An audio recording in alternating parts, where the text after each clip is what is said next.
Shalom, bien-aimés dans le Seigneur, j'espère que vous allez bien par la grâce de notre Seigneur Jésus-Christ. Du coup, c'est votre frère Jordan qui vient vers vous avec un nouveau sujet qui est la justification. Donc vous savez, comme vous le savez actuellement, nous faisons une série d'enseignements sur le salut. Nous avons déjà fait plusieurs enseignements sur le salut, notamment le premier enseignement que j'ai fait, c'était le salut éternel, la sécurité éternelle et l'assurance du salut. Après, j'ai fait un enseignement sur le salut biblique. Et avant-hier, qui était dimanche, nous avons fait un enseignement également sur le salut par la grâce. Du coup, donc j'ai voulu, par la grâce du Seigneur, continuer dans la même lancée, qui est l'enseignement sur la justification. Donc nous allons commencer par nous poser la bonne question, pourquoi nous avons besoin d'être justifiés. Vous savez, la Bible nous dit clairement que nous sommes tous coupables du péché. Si vous lisez les enseignements antérieurs, comme je l'ai bien rappelé, le Seigneur Jésus-Christ vient nous sauver de plusieurs choses, notamment du péché. Et pourquoi il vient nous sauver du péché? Parce que comme nous avons lu dans Genèse 3, nous avons vu que nos parents ont désobéi en mangeant, à cause de la séduction du diable, le fruit défendu. Et la Bible nous dit bien que dans 1 Jean, chapitre 2, que le péché, c'est quoi? C'est la désobéissance de la loi. Prenons l'écriture rapidement. 1 Jean chapitre 2. Il dit, verset 4, 1 Jean verset 3, pardon. 1 Jean chapitre 3, verset 4, il dit, quiconque pratique le péché transgresse la loi, et le péché est la transgression de la loi. Or, la loi est évidente. C'est Dieu avait dit à Adam dans Genèse 2, verset 14 à 15, de ne pas manger du fruit de l'arbre du bien et du mal. Mais lorsqu'on lisons Genèse 3, on va voir que Ève va manger le fruit, et Adam, écoutant la voix de sa femme, va être coupable de transgression. C'est ce que la Bible nous dit dans 1 Timothée chapitre 2, versets 13 à 14, que la femme est séduite par le diable, s'est rendue coupable d'une transgression, c'est-à-dire elle a mangé le fruit. On peut lire ça dans Éphésiens. Dans Éphésiens chapitre 2. Dans 1 Timothée chapitre 2. 1 Timothée chapitre 2. Verset 13. Il dit car Adam était formé le premier et Ève ensuite. Adam n'a pas été séduit, mais la femme séduite s'est rendue coupable de transgression. Donc c'était lié en fait au fait qu'elle ait mangé le fruit. Et la Bible nous dit clairement aussi, à plusieurs reprises, dans Romains 3, verset 23, que tout le monde est pécheur et sont privés de la gloire de Dieu. Et il nous dit dans Romains 3, verset 10, qu'il n'y a pas un juste, pas même un seul. Vous voyez? Il n'y a pas de juste. La Bible nous dit clairement qu'il n'y a pas de juste. En fait, à tout homme, lorsqu'il naît, il reçoit la nature pécheresse de Adam. Et c'est pour cela que lorsqu'on lit Romains chapitre 5, verset 12, la Bible nous dit que c'est pourquoi, comme par un seul homme, le péché est entré dans le monde, et par le péché, la mort, et ainsi la mort s'est étendue sur tous les hommes parce que tous les hommes ont péché. Donc la Bible nous démontre clairement que tous les hommes ont péché, qu'il n'y a pas un seul homme pour rattraper l'autre. C'est-à-dire qu'il n'y a pas un seul homme qui est mis de côté. Tous les hommes ont péché, donc tous les hommes sont coupables. C'est ce que la Bible dit. La Bible nous dit, tous les hommes ont péché, tous les hommes désobéissent à la parole, à la loi divine. Et on le regarde. Lorsqu'on regarde un enfant dès son jeune âge, ça va être naturel. Par exemple, un enfant va vouloir prendre la montre qui est dans la main de son père. Il va vouloir lui prendre. Ou il va vouloir lui voler. Vous voyez? C'est comme ça. La vie est faite ainsi. C'est comme un enfant, on ne lui apprend pas à mentir. Un enfant ment de lui-même. C'est comme une fois, je parlais avec mon fils. C'est une petite anecdote que je vous raconte. Je parlais avec mon fils et mon fils m'a dit « Oh oui, papa, aujourd'hui j'ai fait... il me disait qu'il avait fait telle et telle chose. Or, il n'avait pas fait ces choses-là parce qu'il était avec moi ce jour-là. Donc j'ai compris que mon fils mentait, bien qu'il pense que c'est des blagues ou qu'il raconte des histoires, mais c'est un mensonge. Dans le fond, ça reste un mensonge. Donc c'est pour dire qu'on n'apprend pas à quelqu'un à pécher. On n'apprend pas à quelqu'un à pécher. Et le péché est ancré en lui. C'est sa nature. Et c'est pour ça que le Seigneur Jésus-Christ est venu nous délivrer de cette nature. Il est venu nous sauver afin de nous transporter, comme il est bien dit dans les Écritures, pour, dans Colossiens 1, si je ne me trompe pas, afin de ne plus être dans cette même nature. Voilà pourquoi, à la croix, la Bible nous dit que le Seigneur a crucifié la chair avec ses passions et ses désirs. Et que même le vieil homme a été crucifié également à la croix. C'est ce qu'on lit dans Romains 6. Donc la vieille nature de l'homme est détruite. Mais comme nous, tous les hommes, nous étions coupables, il fallait qu'un homme vienne pour être pour nous un avocat qui vient nous défendre. Et la Bible nous dit bien dans 1 Jean chapitre 2, 1 Jean 2, la Bible dit: mes petits enfants, je vous écris ces choses afin que vous ne péchiez point. Si quelqu'un a péché, nous avons un avocat auprès du Père, Jésus-Christ le juste.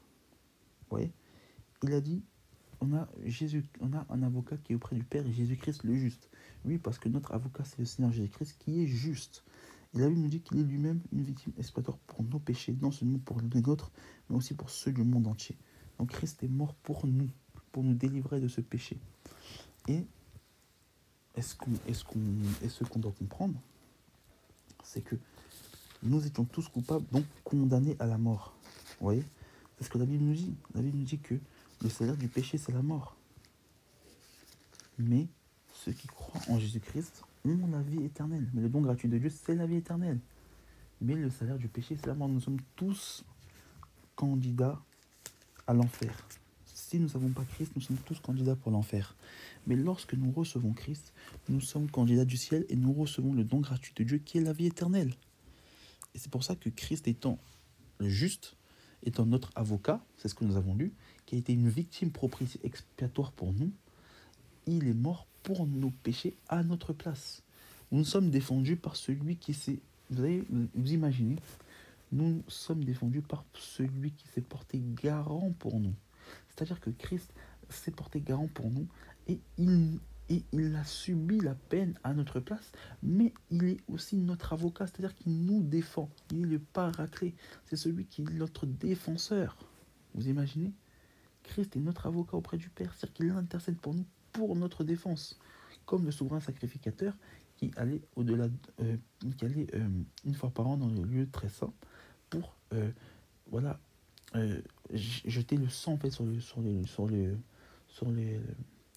l'arche de l'alliance et également intercéder pour le peuple, pour ses péchés et pour ceux du peuple. Et la Bible nous dit que toutes ces choses-là, lorsqu'on lit le livre des Hébreux, ça ne le déclarait pas juste, parce qu'ils étaient obligés à chaque fois de formuler et d'effectuer des sacrifices. Vous voyez? Et on voit en fait que la justification, c'est quoi? En fait, c'est l'action faite d'attribuer à l'homme la justice parfaite de Christ. Regardez, on prend 1 Corinthiens chapitre 1.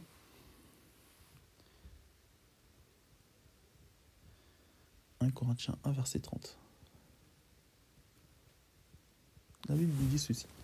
Or, c'est par lui que vous êtes en Jésus-Christ, qui, par la volonté de Dieu, a été faite sagesse, justice, sanctification et rédemption. Donc là, la Bible nous dit que Christ, en fait, par la volonté de Dieu, a été fait justice pour nous. Donc Christ est notre justice. Vous voyez? Et la justice, c'est quoi? C'est le caractère de tout ce qui est conforme à la volonté et aux normes de Dieu. Voilà. Vous comprenez? Et Christ lui-même a été fait justice pour l'homme. Donc, c'est-à-dire que Christ a été la justice pour nous. C'est-à-dire que nous ne pouvons pas rendre justice pour nous-mêmes. Vous savez, étant pécheurs, nous ne pouvons pas rendre justice pour nous-mêmes. C'est pour ça que je disais la dernière fois, salut par la grâce, que nous ne pouvons pas nous sauver par nous-mêmes. Il fallait qu'il y ait quelqu'un qui vienne nous sauver. Et la Bible nous dit que Christ s'est fait justice pour nous. Et sanctification et rédemption. Donc toutes ces choses, nous en parlerons un jour, mais c'est pour dire que c'est Christ qui fait l'œuvre de la justice. Et c'est pour ça que tout à l'heure, quand nous avons lu dans 1 Jean chapitre 2, verset 1, nous avons vu que Christ est notre avocat et on l'appelle quoi? Le juste. Donc c'est-à-dire qu'il s'est fait justice pour nous, mais il est lui-même la justice et il est lui-même l'homme juste. Il est lui-même le juste. Donc c'est lui-même l'homme de justice. Et qu'est-ce que ça veut dire, le juste? Voilà, c'est quelqu'un qui se comporte et qui agit conformément à la justice, donc à l'équité. Vous voyez? Regardez ce que la Bible nous dit dans 2 Corinthiens 5, verset 21. 2 Corinthiens 5, 21. La Bible nous dit, celui qui n'a point connu le péché, il l'a fait devenir péché pour nous, afin que nous devenions en lui justice de Dieu. Donc, Christ qui était parfait, Christ qui était au ciel, qui est venu dans la chair humaine, Christ qui n'a jamais péché. Lorsque nous regardons la Bible à la croix, l'œuvre de la croix, on va voir que Christ va subir dans sa chair la condamnation. Il va subir dans sa chair la malédiction. Et lorsqu'on est au Romains 8, on parle de la chair, de la condamnation dans la chair. Et la Bible nous dit clairement que celui qui n'a point connu le péché, donc Christ qui était parfait et qui n'a pas connu le péché, qui était dans une qui est venu en condition divine, de nature divine, il a dit qu'il a fait devenir péché pour nous. C'est pour ça que la Bible nous dit dans Galates 3 et dans Deutéronome 21 que maudit quiconque est pendu au bois. Christ a fait malédiction pour nous. Et il nous dit afin que nous devenions en lui justice de Dieu. Donc par Jésus-Christ, Dieu nous a rendus justes. Par Jésus-Christ, nous avons pu être justice de Dieu. Mais la justice faite chair, c'est Jésus-Christ lui-même. Voilà pourquoi, comme je disais tout à l'heure au préalable, on l'appelait le juste. Vous voyez? Et la Bible nous dit que Christ a fait l'expiation des péchés en les prenant sur lui pour subir le juste châtiment. Vous voyez? Lorsque je lis Ésaïe 53, versets 4 à 5, Ésaïe 53, versets 4 à 5,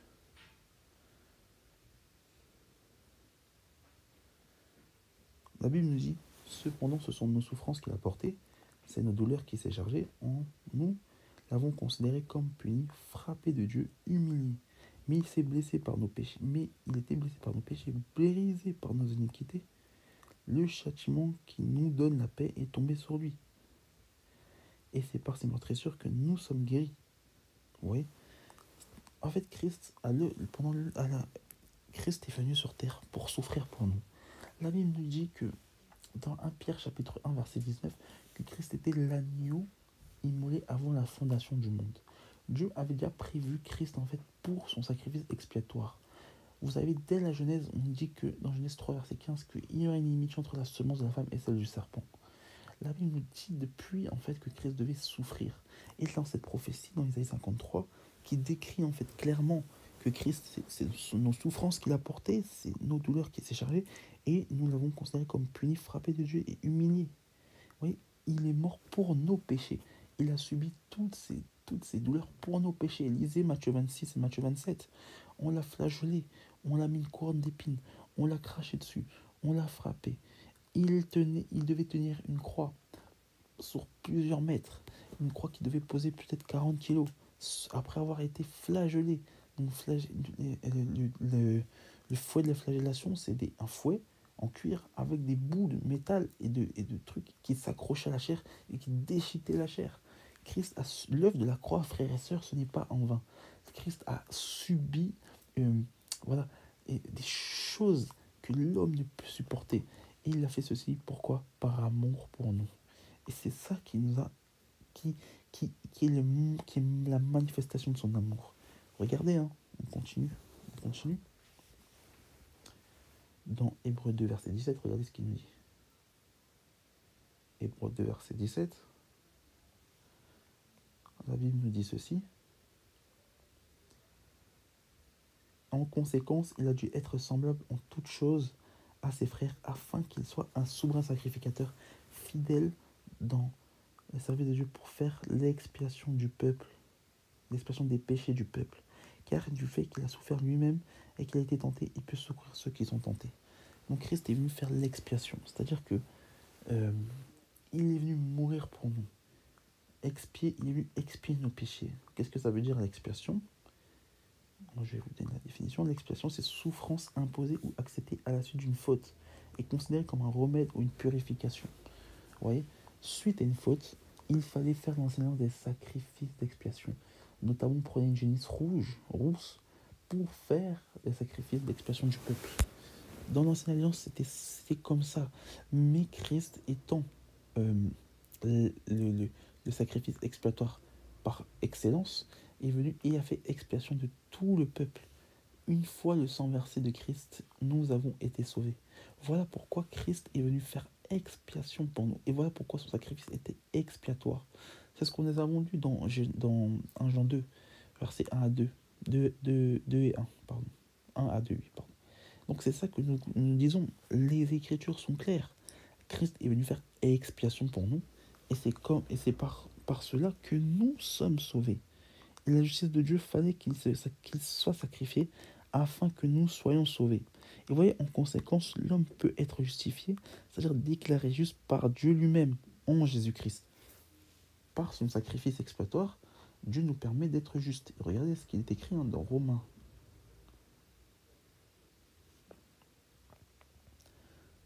Romains 3, versets 25 à 26. Romains 3, versets 25 à 26, la Bible nous dit « C'est lui que Dieu a destiné par son sang pour ceux qui croiraient, victime propitiatoire, afin de montrer sa justice, parce qu'il avait laissé impunis les péchés commis auparavant au temps de sa patience. Il montre ainsi que sa justice dans le temps présent de manière à être juste, tout en justifiant celui qui est à la foi en Jésus-Christ. » La Bible nous dit clairement au verset 25 que Dieu avait destiné Christ par son sang pour ceux qui croiraient. Donc pour être déclaré juste, il faut avoir la foi en Jésus-Christ. Il faut croire en Jésus-Christ, en son sacrifice expiatoire, en son sacrifice rédempteur. Il faut l'accepter comme Seigneur et Sauveur afin d'être déclaré juste. Et c'est ça que la Bible dit que pour ceux qui croiraient, victime propitiatoire. Christ étant la victime propitiatoire, son sang couvre nos péchés. Son sang couvre nos fautes. C'est comme si aujourd'hui, il y avait quelque chose qui venait. On avait une ardoise et on venait effacer l'ardoise. On venait retirer, on venait carrément effacer. Et voilà pourquoi la Bible dit que Christ, étant victime propitiatoire, c'est son sacrifice couvre nos fautes. Et il dira, afin de montrer sa justice. Parce que la justice de Dieu se fait que tout péché doit être condamné. Mais celui qui a pris la condamnation, c'est le Seigneur Jésus-Christ. Vous savez, nous avons lu dans Hébreux 9, que sans effusion de sang, il n'y a pas de pardon. Et la justice de Dieu veut que son jugement a été sur notre Seigneur Jésus-Christ. Voilà pourquoi aujourd'hui nous ne devons pas jouer avec la grâce. Celui qui est jugé, celui qui joue sera jugé. Celui qui ne croira pas sera condamné, sera jugé. Parce que la justice, est-ce que Dieu est juste? Les gens ne croient pas en enfer en disant que Dieu est injuste. Mais non, Dieu est amour, effectivement. Dieu ne manque pas d'amour. Dieu est juste. Celui qui ne veut pas croire en lui et qui ne veut pas obéir à ses commandements sera condamné. Et c'est un fait.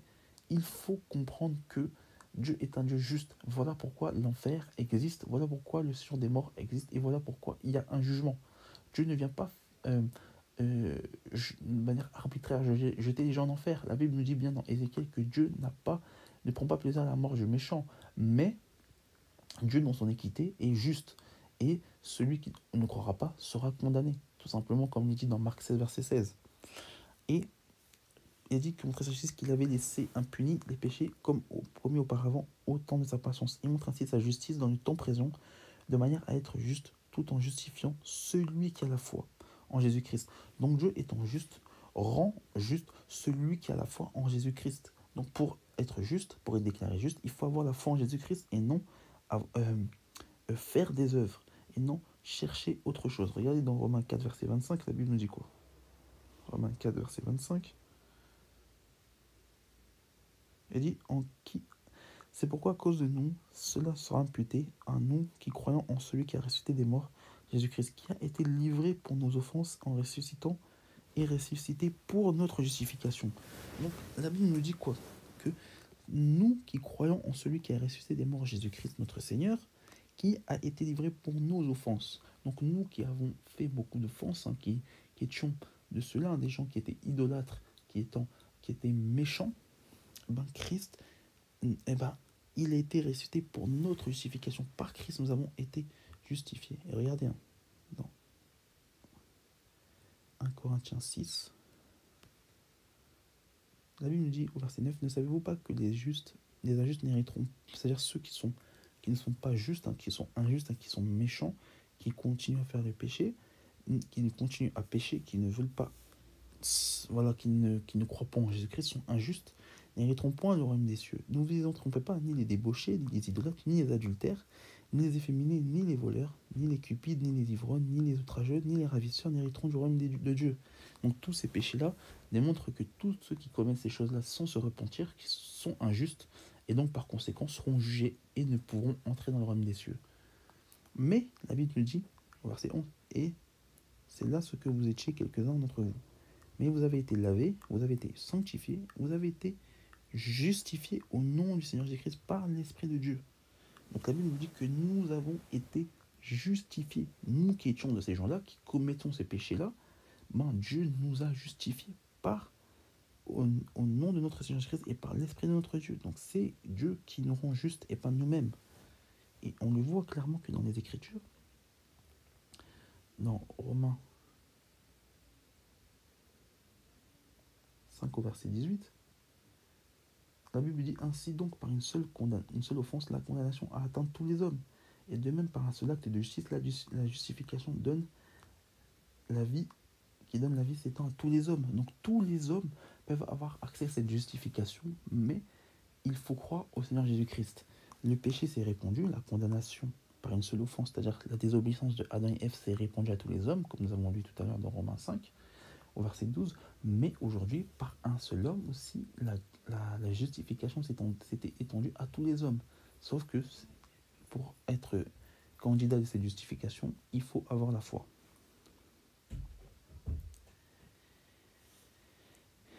Et regardez ce qu'il est dit dans Nombre 21, verset 21.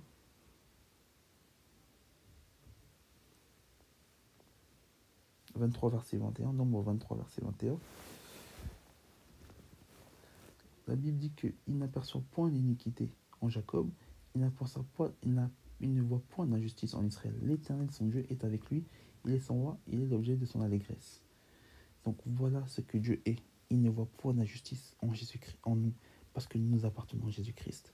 La Bible nous dit clairement que l'homme est justifié par la foi sans les œuvres. Regardez, hein, Romains 3, verset 24 le démontre. Romains 3, 24. Romains 3, 24 nous dit car tous ont péché et sont privés de la gloire de Dieu, ils sont gratuitement justifiés par sa grâce par le moyen de la rédemption qui est en Jésus-Christ. Le fait que Christ nous a rachetés du péché, parce que la rédemption c'est le rachat, donc le fait que nous avons été rachetés par Christ par le moyen de la rédemption. Sans nos œuvres, par sa grâce, nous sommes justifiés.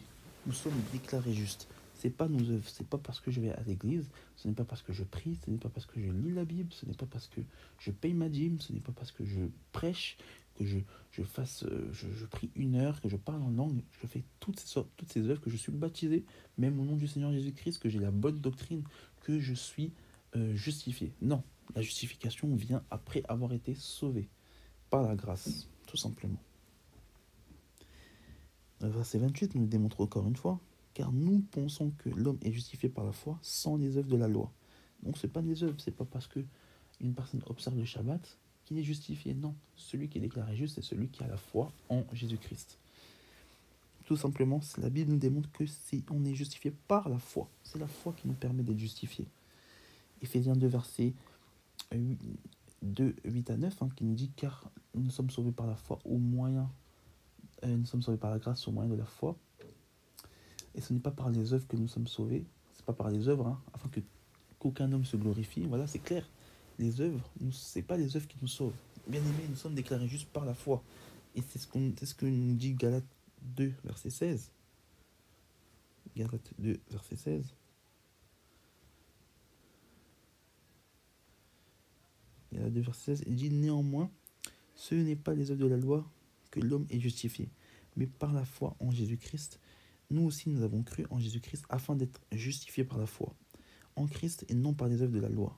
Parce que personne ne sera justifié par les œuvres de la loi. C'est clair, frère. Les œuvres de la loi ne justifient pas. La Bible nous dit, je relis le passage. La Bible me dit clairement que nous, sachant que les œuvres de la loi que l'homme est juste, c'est non par les œuvres que la loi que l'homme est justifié, mais par la foi en Jésus-Christ. C'est la foi qui nous justifie, mes frères. Il faut juste croire au Seigneur et nous serons justifiés. Ce n'est pas en ayant fait telle œuvre que nous serons justifiés. Comme je l'ai dit tout à l'heure, beaucoup aujourd'hui observent la loi, beaucoup aujourd'hui font du sabbat, le Shabbat, les fêtes de l'Éternel, ne mangent pas de porc, font toutes sortes de choses, mais ils ne sont pas justifiés. La Bible nous dit clairement que ce n'est pas les œuvres, parce que personne ne sera justifié par les œuvres de la loi, mais c'est par la foi en Jésus-Christ. C'est le Seigneur qui nous justifie. Mais la Bible dit, au verset 17, mais tandis que nous cherchons à être justifiés par Christ, si nous étions aussi pécheurs, trouvés pécheurs, Christ sera-t-il ministre du péché? Loin de là. Christ est là pour nous justifier. Christ étant juste, étant la justice lui-même, s'est fait justice pour nous, il nous a justifiés. Vous voyez? Voilà ce que Christ fait pour nous, frères et sœurs. Et regardez, on va prendre un dernier passage dans Romains 5. Romains 5, verset 1. Étant justifiés par la foi, nous avons la paix par notre Seigneur Jésus-Christ. Voilà. À qui nous devons avoir eu par la foi accès à cette grâce dans laquelle nous demeurons fermes et nous glorifions Dieu dans l'espérance de la gloire. Frères et sœurs, nous sommes sauvés, nous sommes justifiés par la foi. C'est la foi qui sauve, bien-aimés. Et la Bible nous dit dans Romains 10, verset 13, que la foi vient de ce qu'on entend et ce qu'on entend vient de la parole de Christ, tout simplement. Donc toujours veiller à la parole, toujours se conformer aux Écritures, que notre foi soit basée sur la parole et notre foi doit être en Jésus-Christ seul. En tout cas, soyez bénis mes frères et sœurs. Voici un enseignement sur la justification. Nous continuerons à parler des autres thèmes du salut. Que le Seigneur vous bénisse. Shalom.